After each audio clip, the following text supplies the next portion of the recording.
بسم اللہ الرحمن الرحیم۔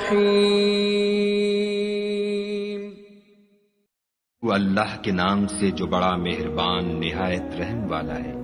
آسمان کی قسم جس میں برج ہے، اور اس دن کی جس کا وعدہ ہے، اور حاضر ہونے والے کی اور جو اس کے پاس حاضر کیا جائے اس کی، کہ خندقوں کے کھودنے والے ہلاک کر دیے گئے، یعنی آگ کی خندقیں جس میں ایندھن جھونک رکھا تھا، جبکہ وہ ان کے کناروں پر بیٹھے ہوئے تھے، اور جو سختیاں اہل ایمان پر کر رہے تھے ان کو سامنے دیکھ رہے تھے۔ ان کو مومنوں کی یہی بات بری لگتی تھی کہ وہ خدا پر ایمان لائے ہوئے تھے جو غالب اور قابل ستائش ہے، جس کی آسمانوں اور زمین میں بادشاہت ہے، اور خدا ہر چیز سے واقف ہے۔ جن لوگوں نے مومن مردوں اور مومن عورتوں کو تکلیفیں دیں اور توبہ نہ کی، ان کو دوزخ کا اور عذاب بھی ہوگا اور جلنے کا عذاب بھی ہوگا۔ اور جو لوگ ایمان لائے اور نیک کام کرتے رہے، ان کے لیے باغات ہیں جن کے نیچے نہریں بہ رہی ہیں، یہی بڑی کامیابی ہے۔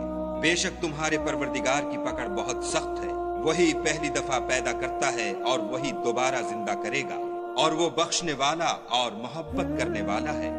عرش کا مالک بڑی شان والا، جو چاہتا ہے کر دیتا ہے۔ بھلا تم کو لشکروں کا حال معلوم ہوا ہے، یعنی فرعون اور سمود کا، لیکن کافر جان بوجھ کر تکذیب میں گرفتار ہیں، اور خدا بھی ان کو گردا گرد سے گھیرے ہوئے ہے۔